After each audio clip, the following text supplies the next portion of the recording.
Good morning. Thank you, everybody. Welcome as you're all joining us. We're going to take just a few minutes. It is 8 o'clock now. We're going to give it just another minute for folks to enter the room, and then we will get started.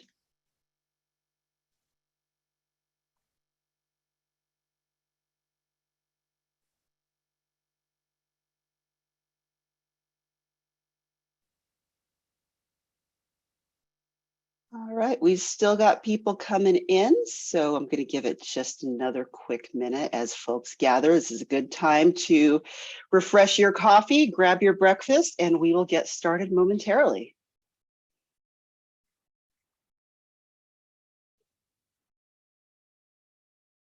All right, it is 8:01. We've got a lot to cover this morning, so I am going to get started.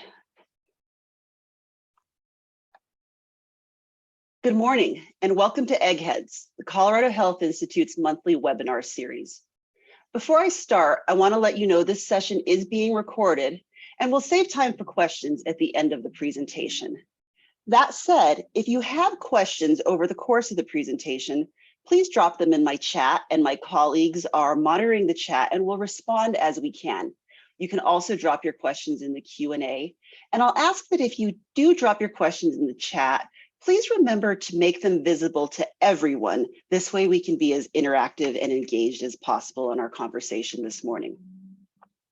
If you'd like to see closed captioning for this presentation, click on the button that says live transcription at the bottom of your screen. We'll share a link with the recording of this webinar as well as some resources after the presentation is concluded. I'm Christy Ariano, Managing Director of Marketing and Communications here at the Colorado Health Institute. So grateful you all joined us today. I know it's even tougher than usual to make an 8 o'clock meeting in the morning because so many families are going back to school right now. If you're among those sending kids back to school, or even if you're not, let's take advantage of the chat and tell us your favorite thing about this time of year.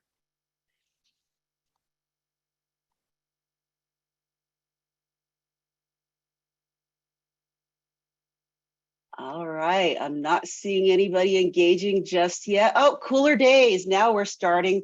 A lot of fans of cooler weather and pumpkin spice lattes or pumpkin spice in general. Oh, 2 for pumpkin spice and quiet houses without kids. Sweater weather. Thank you, everybody. I love these ideas and hopefully it'll get just a little bit cooler so everybody in the audience who's a fan of cool weather will get what they're hoping for soon. I hope most of you know a bit about CHI, but for those of you who don't, the Colorado Health Institute believes that good health policy leads to a healthier Colorado. We're an independent nonprofit health research and consulting organization. Our public-facing or public benefit work is funded by generous philanthropic supporters, including the Colorado Trust, Caring for Colorado Foundation, Zoma Foundation, and the Colorado Springs Health Foundation. We're so grateful for their support. We also consult with organizations, including community groups, providers, state and local government agencies, and foundations to provide not just analysis and data, but strategic planning, facilitation, modeling, evaluation, and strategic communication.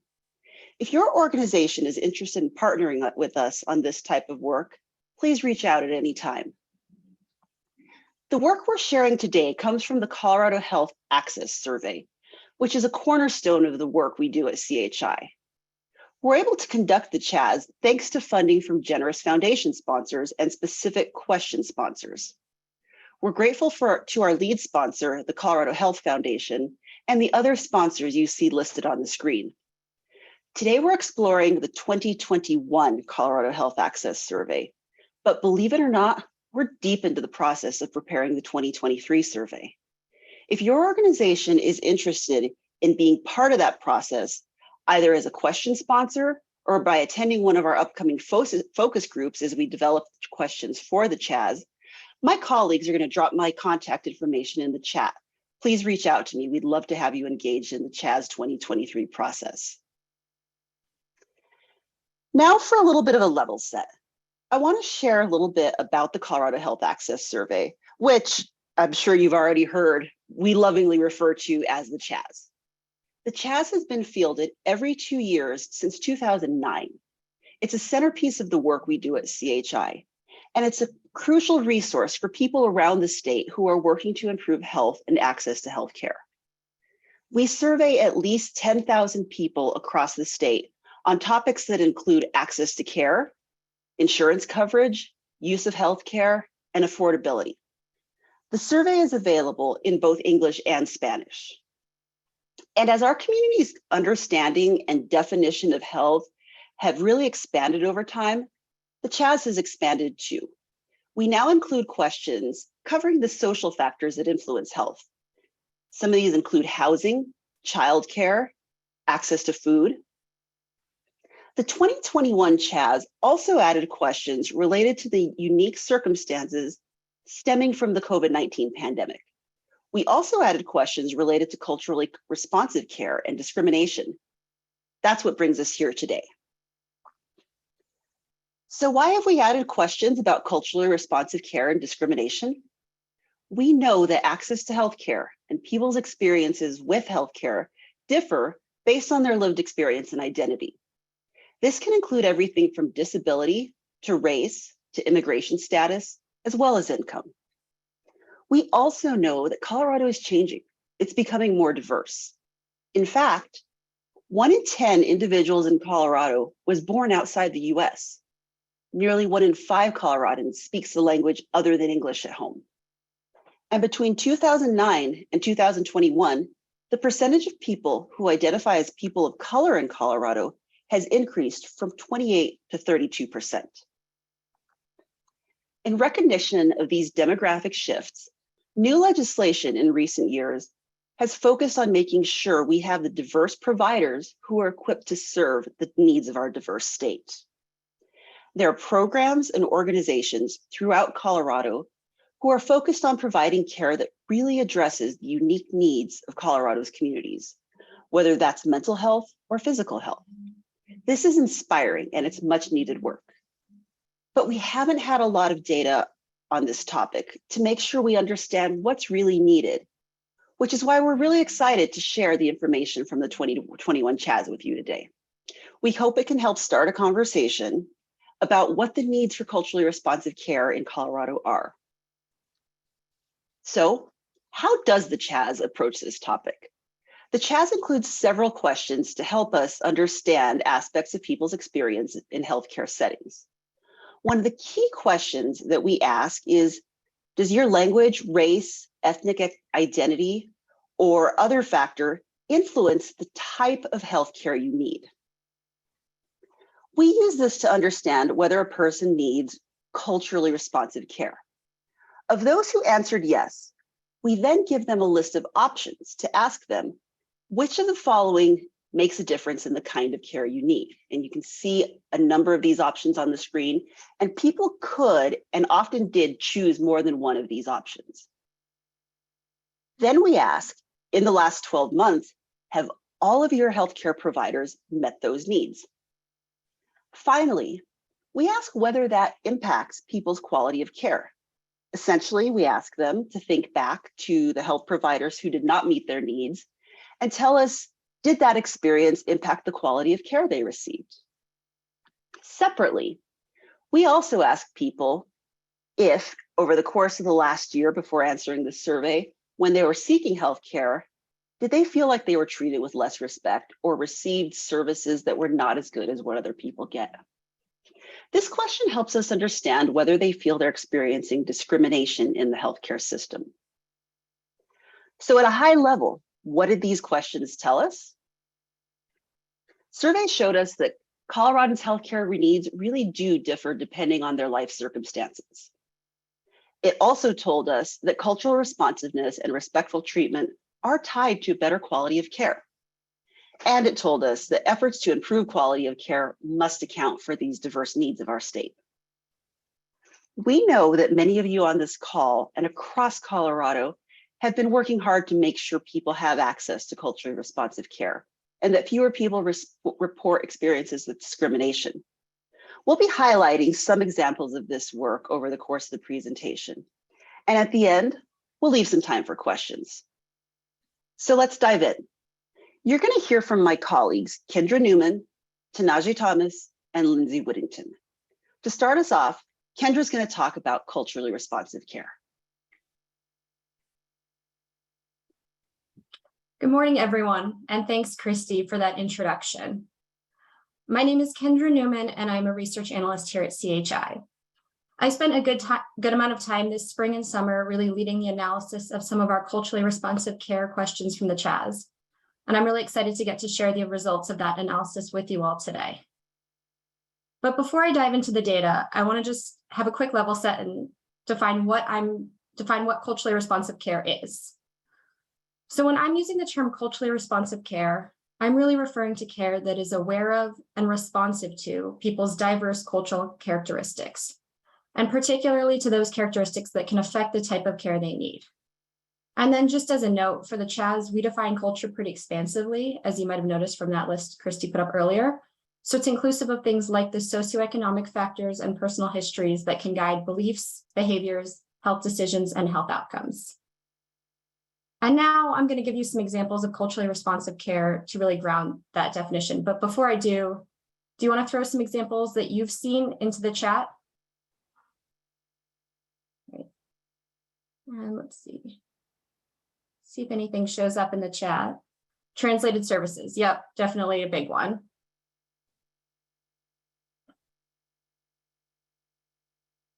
Right. Well, I'll give it a couple more minutes, see if anyone else has any other thoughts on different examples of culturally responsive care. Appropriate use of interpreters. Provider asking about diet when doing diabetes care. Great. Yeah, those are all great examples. A few other examples that I pulled, and there will be some overlap, include things like translation services, as a couple people had mentioned, as well as avoiding assumptions about patients' pronouns and sexual orientations, offering trauma responsive care. And that can include things like not forcing people to unnecessarily retell traumatic stories or avoiding language that can come across as victim blaming. Acknowledging the role that historical trauma and current oppression can both play in patients' health, incorporating non-Western healing practices, including things like traditional Native American healing ceremonies, and then demonstrating understanding of the fact that people's disabilities don't need to be fixed. And then just as well, before we get into some of the data, I want to tell you all a quick story to help underscore the importance of culturally responsive care. Earlier this summer, myself and a few of my colleagues were lucky enough to get to visit the Colorado Alliance for Health Equity and Practice, a safety net clinic here in Denver, which is run by Alok Sarwal. And Alok, if you are in the audience today, thank you so much for taking the time to speak with us about your work and show us KHAP. It was such an insightful and informative experience. But what really stood out to me about KHAP's work is that they really focus on providing culturally responsive care to immigrants. And as you can see on the screen, there's a map with about 50 or 60 different pins in it. And each represents a different country where KHAP's patients come from. And one way that KHAP really meets the needs of this diverse clientele, as Alok was telling us about, is through their language services, as a couple of people brought up, a very important way of providing culturally responsive care. KHAP actually provides language services in Korean, Arabic, Burmese, Bhutanese, and Vietnamese. But as you can see, they will and do serve anybody who needs healthcare.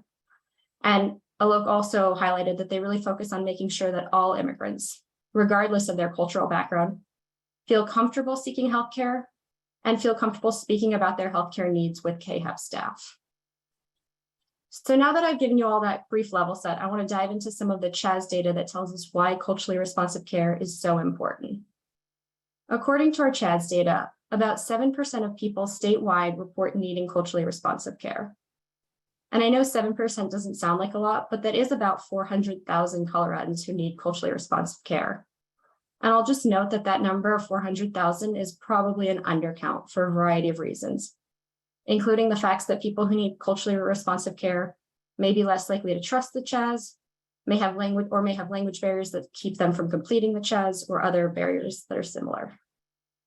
And then I'll also just remind you that that number, 400,000, is the number of people reporting a need for culturally responsive care. Later on, I'll talk to you about their experience, but I will just note that the majority of those people's needs were in fact met. First, though, I want to discuss who in Colorado needs culturally responsive care. And as you can see from this slide, the reasons that people need culturally responsive care can differ.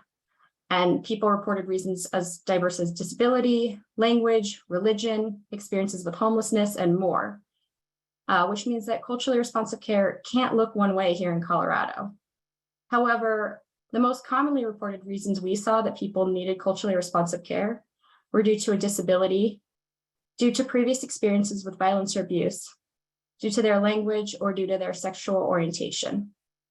And then you'll also notice that these percentages add up to over 100% because, as Christy mentioned, people could indicate that more than one factor affected the type of care they needed.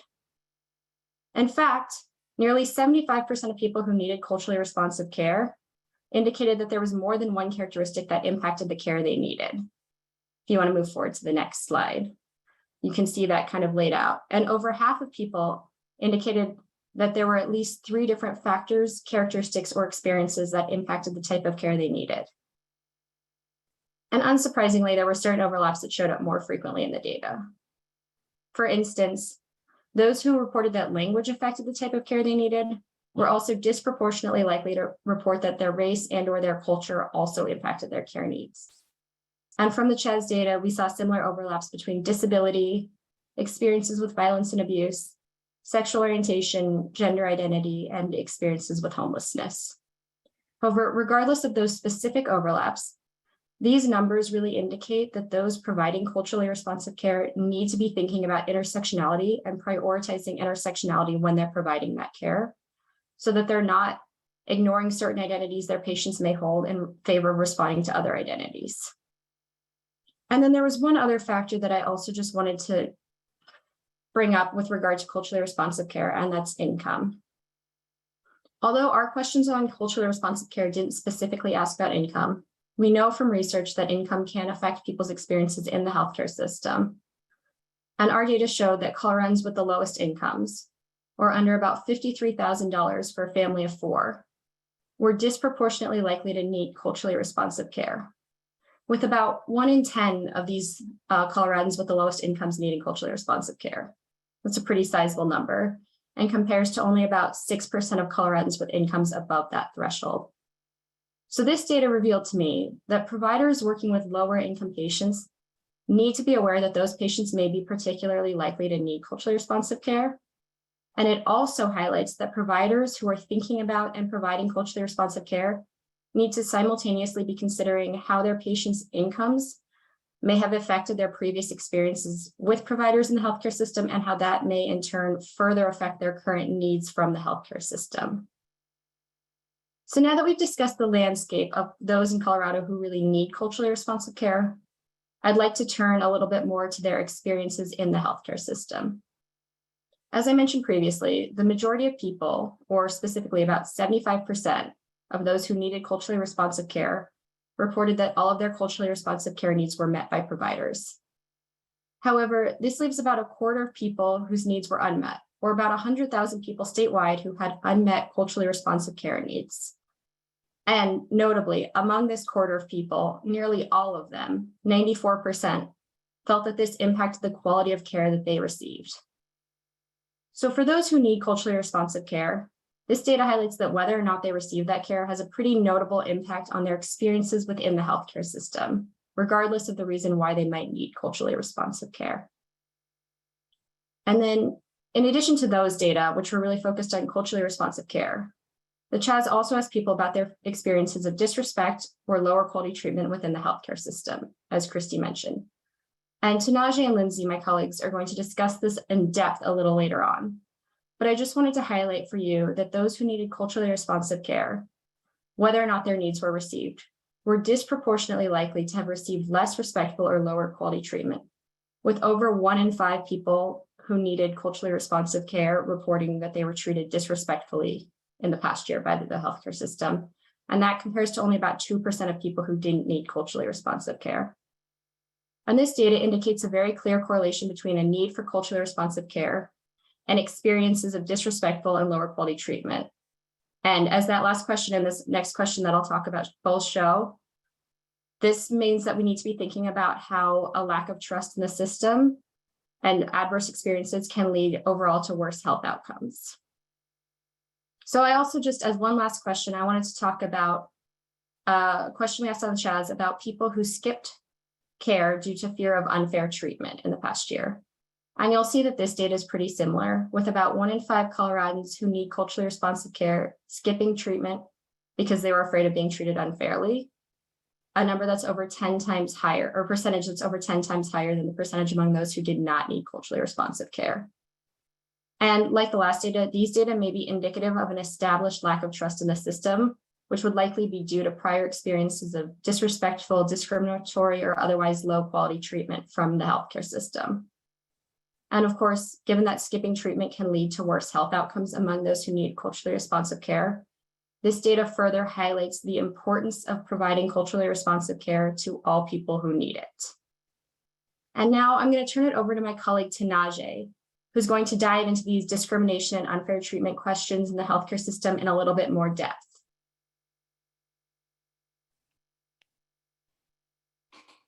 Thank you, Kendra, for that wonderful depiction of culturally responsive care. And good morning, all. Thank you all for joining us today. My name is Tanaje Thomas, and I am an intern here at CHI. I'm completing my practicum experience as a part of the completion of my master's in public health at Anschutz Medical Campus. Over the summer, as a part of my practicum experience, I have had the opportunity to research and explore data from the Chaz on discrimination in healthcare. There will be a deeper analysis on this topic in the upcoming Chaz brief, which will be published by CHI in the coming weeks. But today, my goal is to share some of my high-level findings. My colleagues Christy and Kendra touched on how the Chaz asks about people's experiences of discrimination and what we found in the data. Just to reiterate the approach on the survey, the Chaz first asked people who received healthcare in the past year whether they experienced being treated with less respect than other people or receiving services that were not as good as what others got. If they say yes, then we ask them about reasons they felt that they were treated with less respect and who in the healthcare setting treated them disrespectfully. We also wanted to measure the extent to which Coloradans avoided care altogether because they were concerned about unfair treatment or consequences when seeking these services. So the Chaz includes a separate question about that. I want to acknowledge that discrimination comes in different forms and affects individuals differently. My particular analysis focuses on the experiences of discrimination in healthcare reported by people of color in the Chaz. Why is this important? We know from the research that many people of color experience discrimination in healthcare. A number of intersecting factors contribute to this, such as race, ethnic background or culture, income, and language. This matters because experiencing or perceiving racial or ethnic discrimination is associated with negative health outcomes and consequences, including increased mortality, mental illness, cancer, hypertension, cardiovascular disease, and obesity, among other health issues. So, what did we find in the Chaz? We found that in 2021, 4.2% of Coloradans ages 18 and older who got healthcare, which is about 148,000 people, reported that they were treated with less respect or received services that were not as good as others received. 4.2% may not seem like a big percentage, but 148,000 is the same population as Aurora, Colorado. I personally find this interesting because I live and go to school in Aurora. Next slide, please. Thank you. Individuals 18 years and older were asked to participate in the survey. Coloradans can select more than one of these listed reasons, but the bolded reasons listed had a sufficient enough sample size. Among all Coloradans that reported feeling treated with disrespect, income was the most common reason, followed by ethnic background or culture and race. Among people of color that reported feeling treated disrespectfully, nearly all of them, at 89.2%, reported their ethnicity or culture or their race as the reason they felt mistreated. Next slide, please. Among Coloradans who reported disrespectful treatment when seeking care, the Chaz asked, in the last 12 months when seeking care, who did not treat you with respect? to better understand the sources of discrimination within the healthcare system. In Colorado, we found that clinicians tend to be the leading reported source of discrimination. This is compared to insurance providers or administrative staff, like front desk staff or billing departments in the healthcare setting. More than half, around 55% of Coloradans who reported disrespect when seeking healthcare reported that providers like doctors, physician's assistants, nurses, or other clinical staff were the source. You might want to know that this is among all the people who reported disrespectful treatment and not limited to just people of color, because the sample size was too small to just cut it by race and ethnicity.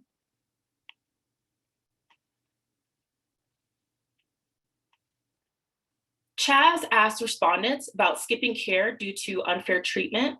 The question was, in the last 12 months when seeking care, did you skip getting care because you were concerned about unfair treatment or consequences?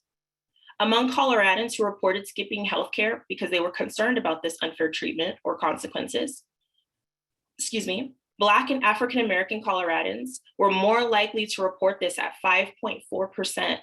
Black Coloradans are more than 2 times more likely than non-Hispanic whites at 2.3% to report skipping care due to concerns about unfair treatment and consequences.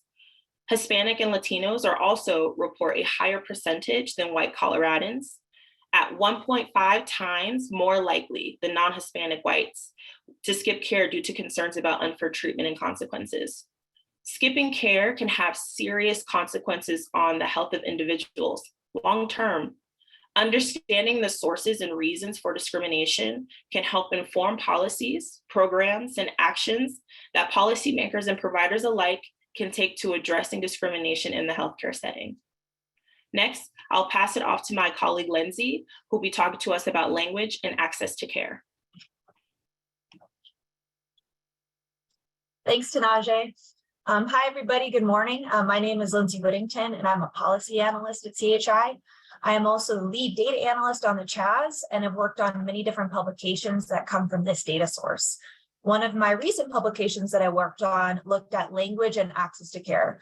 So as Kendra and Tanaje have already discussed, many different characteristics can impact the kind of care that a person needs and the experience that they have when seeking care. And one of these characteristics, as we've said, is language.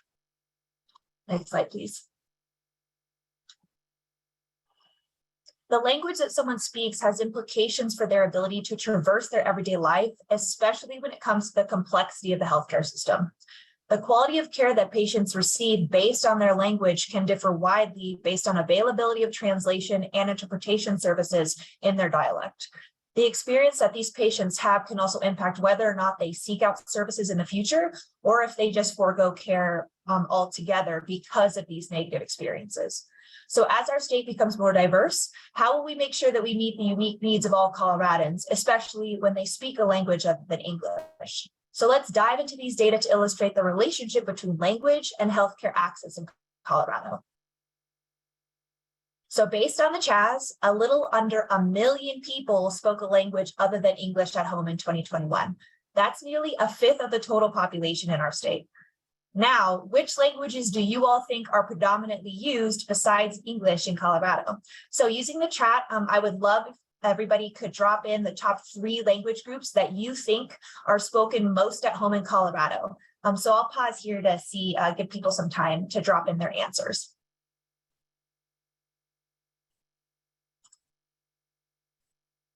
All right, we're getting Spanish, German, Mandarin, we got Vietnamese, Korean, also Mandarin again, Spanish and Arabic,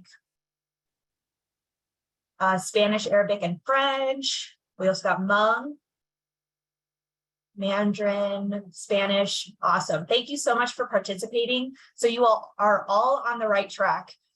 Many of you did say Spanish. So of those who spoke a different language at home, the majority, about 67%, reported that they spoke Spanish at home.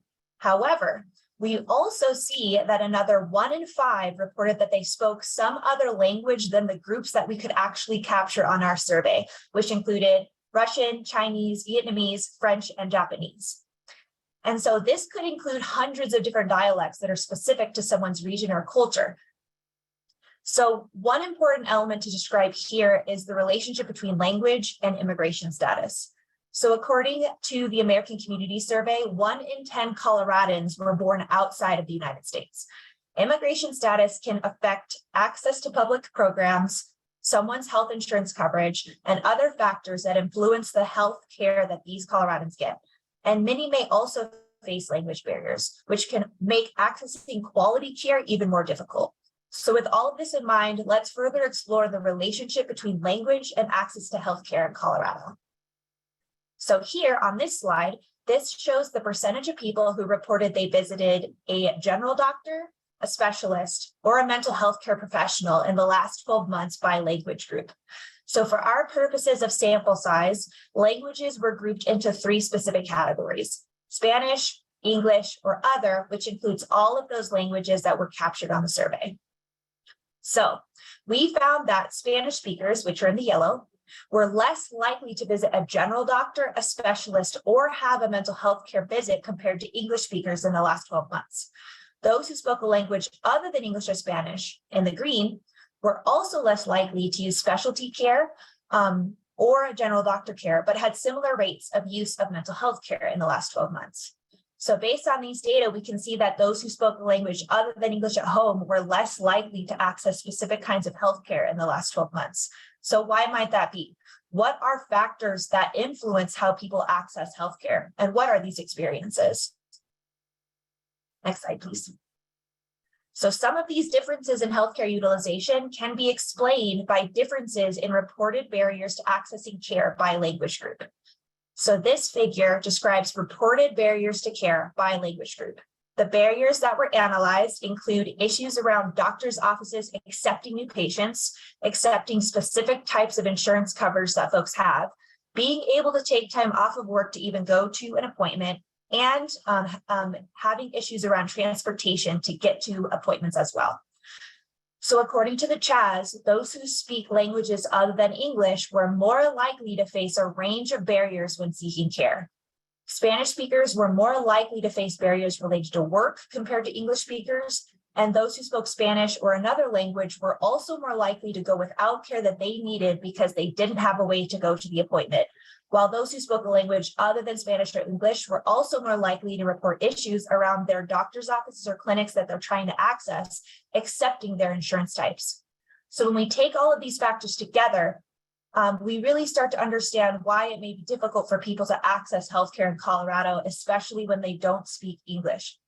However, we can also see from these data that those who speak languages other than English experience these barriers differently, which in turn influences their utilization patterns. Another big issue that we definitely want to highlight here as well is issues around affordability.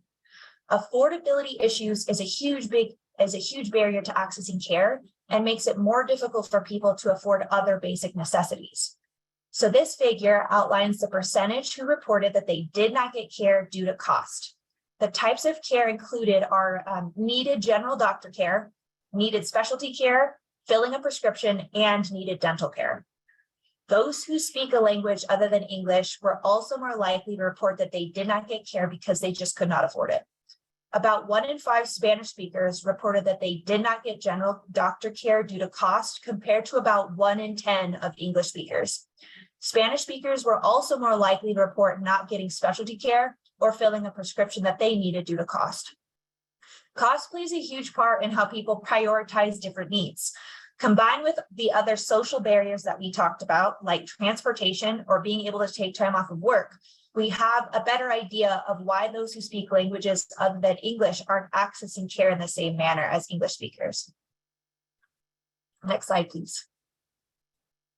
The COVID-19 pandemic also disproportionately impacted those who speak a language other than English, and may have also compounded issues around affordability, which then influences how people access healthcare. So this table here outlines the differences in reported impacts of COVID-19 by language group.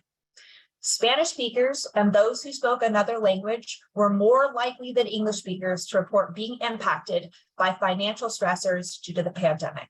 Issues around things like job loss, affording housing, and affording other basic necessities like food were all reported at higher rates for those who spoke a language other than English. Besides the financial impacts of COVID-19, other issues like experiencing discrimination were also greatly impacted because of the pandemic.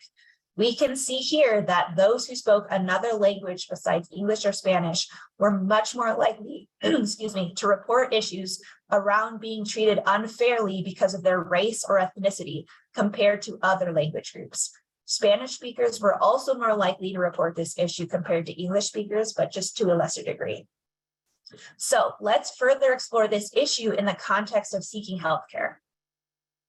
This figure here outlines the percentage who reported that they skipped care because of concerns of being treated unfairly or for the consequences of seeking treatment by a language group. We can see from this figure that those who spoke Spanish were nearly twice as likely to report experiencing this barrier to care, while those who spoke a language other than Spanish or English were nearly 3 times as likely as English speakers to report experiencing this issue.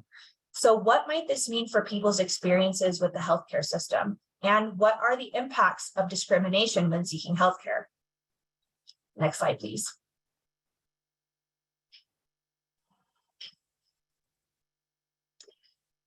The issue around fear of unfair treatment points to implications of experiencing discrimination when seeking healthcare in Colorado. So we found that of adults, those who spoke a language other than English were twice as likely to report that they felt they were treated with less respect or received services that were not as good compared to English speakers. And these experiences have really big implications for how people access care.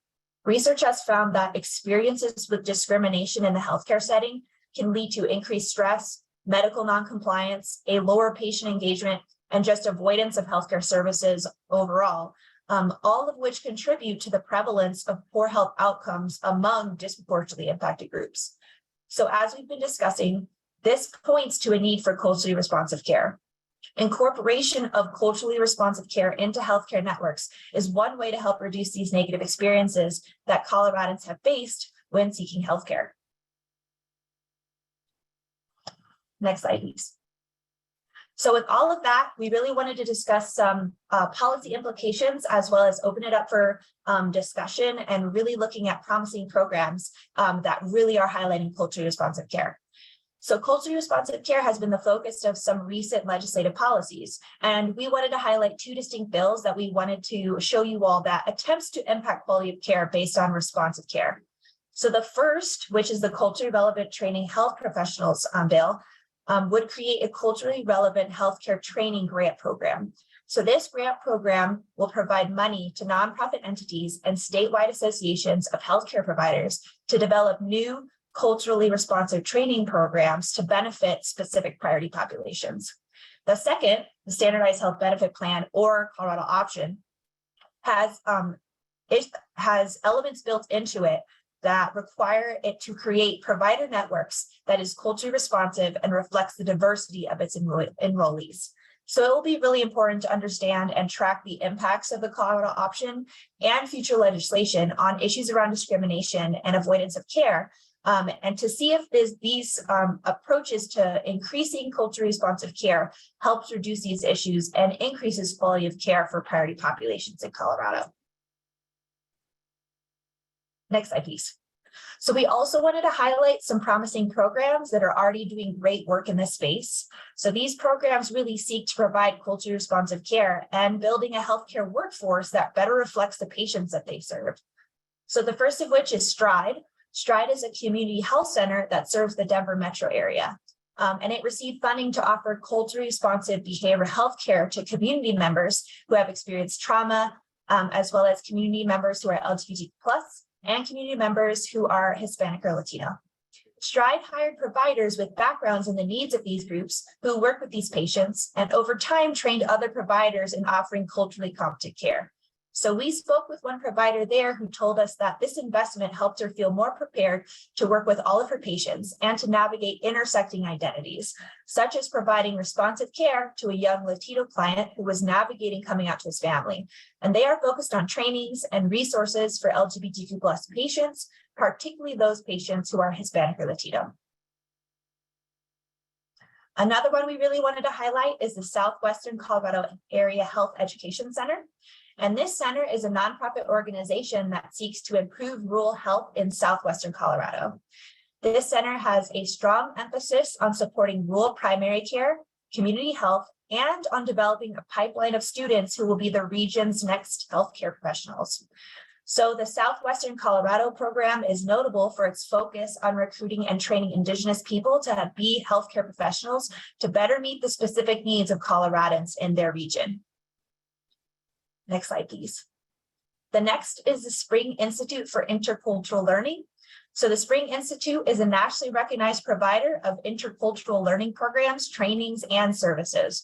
The Institute focuses on diversity training to help organizations and agencies communicate across cultures, and they've been doing this work for over 30 years. One of their initiatives, called Colorado Welcome Back, provides trainings and licensures aid for foreign trained health workers to help them rejoin the healthcare workforce. And their approach has resulted in hundreds of healthcare placements around the state. All of these organizations are making it a part of their mission to integrate culturally responsive care into their approach.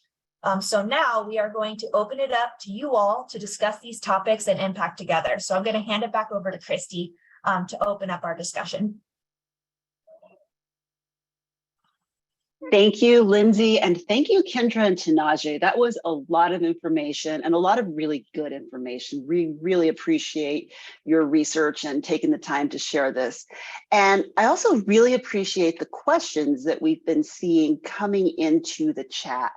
I want to open it up more broadly to questions, but first I want to ask my colleague, Jeff, who has been monitoring the Q&A, if there were any questions that came up in the chat that you wanted to surface for discussion with the group. Yes, hi, and thank you, Christy. Thanks everybody for attending. I agree, there's been some great questions coming up in the chat. I'm not sure if everybody was able to see some of those questions, but Lindsay, there's a question that came up that was about the experience of immigrant English speakers who speak with a different accent than we do, and does that impact the care that they receive? Yes, that's a great question. I feel like there is a lot of different elements of when we think of language and when we think of cultural approaches to how people navigate their different day-to-day life, as well as when accessing healthcare. This actually reminds me of an anecdote. I have a friend of mine who is in vet school, and his first language is Spanish. And when he was speaking with another provider when he was in school, the provider actually tried to keep correcting him the way that he was pronouncing different genus and species like in school. And I think this is a perfect example of how this is a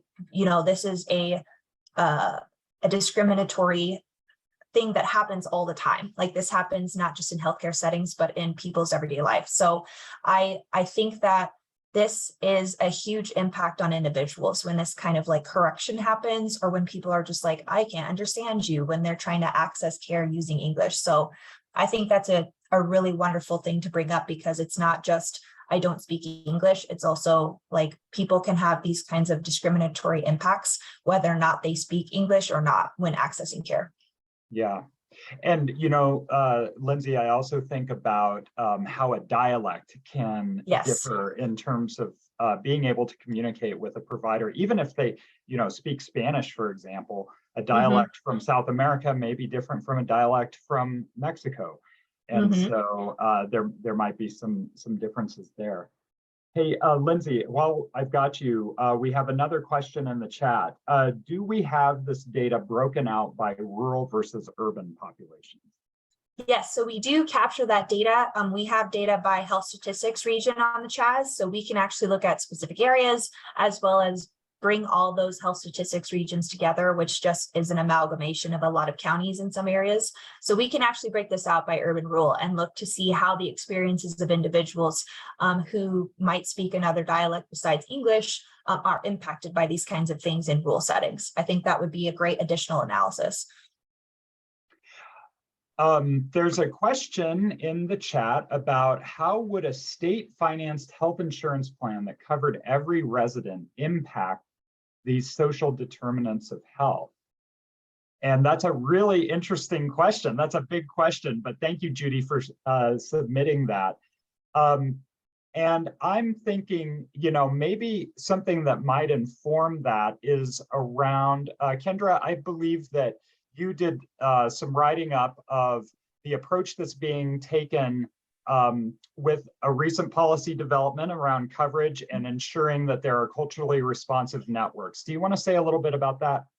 Yeah, I'd love to. So as Lindsay actually brought up earlier, there was a bill that passed in 2021 around the Colorado option. And so that is, we could use that as an example. On the Colorado option bill that passed was really around creating a much more limited, state sponsored insurance network or state mandated. But we might be able to use that as an example to think about how in that bill they built in the insurers had to require providers to be reflective of the populations that were covered by the Colorado option and needed to make sure that there was training going on. And so that mandate really fell on the insurers in this bill and on the government to make sure that the insurers were fulfilling their job. And so there might be a potential to really expand that if we created a new state health plan to build in some of that education when we're creating it and make sure that the government is required to do that training. Yeah, thank you, Kendra. We've got a lot of, sorry to jump in, Jeff. We've got a lot of really great questions coming in the chat, and I'm going to ask Jeff to keep moderating those. But I also want to open it up a little bit more broadly. If you have a question that you would like to share a little bit more conversationally, go ahead and hit, the raise hand button, and my colleague will unmute you, and we can also have you jump into that conversation. Please feel free to keep using the chat, but I just want you to know that we have other options as well. Sorry, Jeff. Oh, no worries. Yeah, great questions coming in. Question from Claire Peters. Did you ask about the impact of culturally responsive care on accessing care for children and youth, which she says is the obligatory children's hospital employee question? So I know, for example, that the questions on discrimination, on disrespectful treatment that Tanaje went over were only asked of adults ages 18 and over. However, the questions about culturally responsive care, I believe that those were asked of all ages. Is that right, Lindsay or Kendra? Yes, but those ones include all ages. So I would be interested to see the differences in like gender identity and LGBTQ plus impacts between the youth population and adult population. I think that would be an interesting analysis. Yeah, and I think some of it will depend on whether we have an adequate sample size to split it out by those ages, but I agree. I think it would be a really interesting analysis to show. Another question came in, what trends are you seeing when comparing the 2021 data with previous studies? And I will just briefly answer that this is actually the first year that we've asked these particular questions. We are likely to include the questions again in 2023. And so in doing that, we not only will be able to assess some trends over time, but we may be able to combine years of data as well so that we can have a larger sample size to really drill down and examine the experiences of some of the smaller populations here in Colorado. Let's see, are there any hands raised that I may have missed? I think so. Let's see, Adam, thank you for sharing the results about the Colorado option and about the oral health surveys earlier. You can see Adam's comments in the chat. I'm going to keep us moving here. Emma says well, Emma, would you care to share your comment and question with the group if we unmute you? If so, just raise your hand in the Zoom and we can unmute you. And it would be great to hear directly from you. And if not, no pressure. Yeah, can you hear me? This is Emma. Yes, hi, Emma. Yeah. Hi. So yeah, this is great to really, I'm like, should I go into a different profession, and learn about this stride, which seems amazing. I'm like, well, hey, nurses are not doing well in this area. So I just wondered if there's more details that can be shared about those specific professions, if there was anything studied, and if not, I could do some of my own research on, what places are better for nurses to engage in being more accepting, I guess. So thanks. Yeah, thank you, Emma. One thought I have just off the top of my head is, I wonder about the role of training programs for medical professionals, nursing schools. If any of the panelists want to say anything about that, please do. But I think there's an important role in nurse training programs for ensuring that, as students go through those programs, they have access to culturally responsive care and practices. And Kate, thank you for your comment in the chat to everyone. Oh, and Suzanne, thank you for the link to the Colorado Center for Nursing Excellence. I may have missed some questions. I'm just looking back through the chat here. Do we have any other hands raised? Oh, Emma, did you have another question or? Okay, I think you took your hand down. Okay. Oh, Lisa has her hand raised. Lisa, okay, yes. Let's see if we can unmute you. Lisa, are you there? I think I'm unmuted. Can you guys hear me? Yep. All right, excellent, great. Lisa Romero from Kaiser Permanente here. I had asked, and I apologize if I missed this answer because I've been partially in transit, but did you guys have enough data or did you ask about likelihood to skip care based on care type, like preventative medicine versus acute needs versus chronic disease management? And I'm wondering if there was enough data to look at care setting, patients who would seek care at like a community health center versus private practice versus other types of practices. I'm just wondering if there's that degree of detail. Yeah, that's a great question, Lisa. So for some of the barriers to care that I reported on for the language section, we actually do also ask, in addition to that barrier, what kind of care was it that you attempted to get? So we have general doctor care, specialty care, both, or some other type. So yes, we do have that granularity on some of the barriers, but we don't capture that on all of them. So I would be curious to see, like, of those who, I feel like there's a way that we could probably try to look at the unfair treatment question by, like, if you attempted to use, I think we do have some questions around, like, you attempted to use some kind of care. So I feel like there would be a way to do that. But I love that. I love that idea, because I think based on the type of care, what does that mean? Is it mostly specialty care? Like, is that the issue? Like, who knows? I think that would be really interesting to add. Sure. And general care is pretty broad, right? Is that preventative primary care? Is that acute needs? It would just be interesting to boil that down further.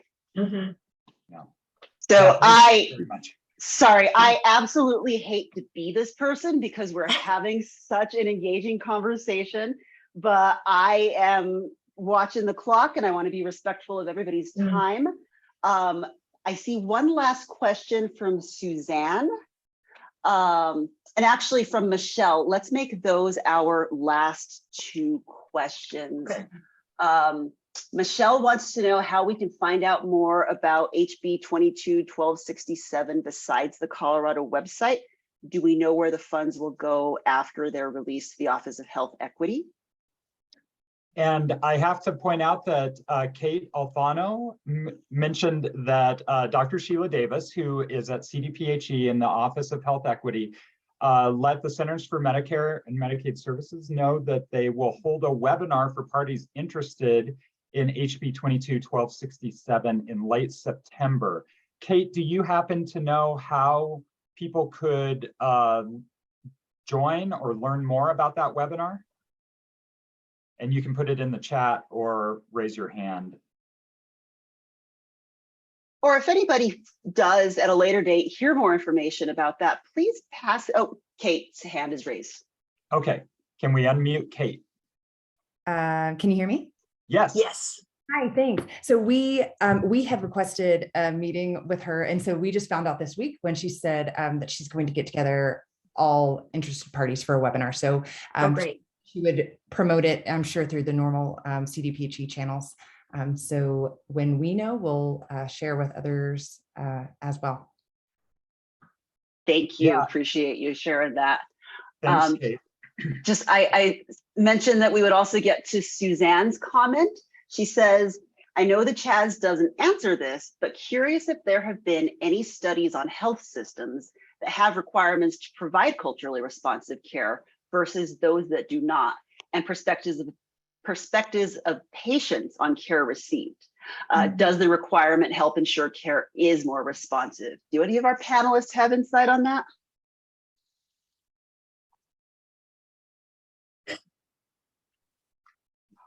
That's a big I'm one. not aware of studies, but I have to admit I haven't done a comprehensive search on that. It's a great question, Suzanne, in terms of, you know, from a policy perspective, are there sticks or are there carrots to encourage culturally responsive care? And I have not looked into that, but Lindsay or Tanaje or Kendra, if you know of anything, maybe drop it in the chat or Not off the top of my head, but I do love Suzanne's comment. Someone do a PhD on that. That's what she said. Well, this has been such a great conversation, and I think we could go all morning, but I also know that we have work to get to. So just before we wrap up, I want to share, because this is really exciting to me. I've been watching the numbers as we've been online, and this is probably one of the most popular webinars we've had in a long time. So I think this really speaks to the importance of the topic and the interest from our community. So I really appreciate you all being here. Before I let you get to your days, I just want to tell you to mark your calendars for September 15th.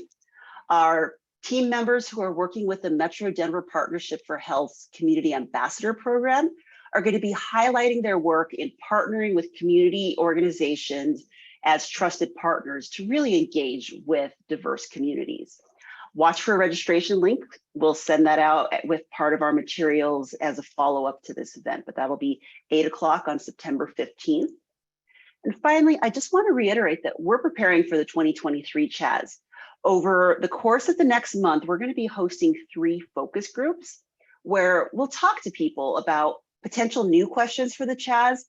And as much as we hate to do this, questions that we might consider removing, because as many questions as we want to ask, there's a point of diminishing returns. We can't expect people to fill out a super lengthy survey. So we're going to be having some hard conversations, and we want your perspectives. So watch your email and please join us for those conversations. We'll have 3, including one which will provide Spanish language interpretation. And we'll be following up with video links for all of this, as well as resources from today's conversation.